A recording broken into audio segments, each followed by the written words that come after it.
ಶಿವ ಕಣ್ಮುಚ್ಚಿ, ನದಿಯೆಲ್ಲ ಕಣ್ಮುಚ್ಚಿ, ಕಡಲೆಲ್ಲ ಕಣ್ಮುಚ್ಚಿ, ಲೋಕಾನೇ ಕಣ್ಮುಚ್ಚಿ ಮಲಗಿದರು.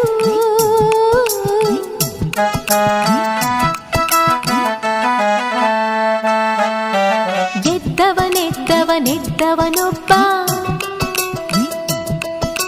ಎಂಗೆಂಗೆದ್ದವನೆಂದರೆ ಹಬ್ಬ. ಒಗಟು ಹೇಳೋರೊಳಗವನೇ, ಒಗಟು ಬಿಡಿಸೋರೊಳಗವನೇ, ಒಗಟು ಹೇಳೋರೊಳಗವನೇ, ಒಗಟು ಬಿಡಿಸೋರೊಳಗವನೇ.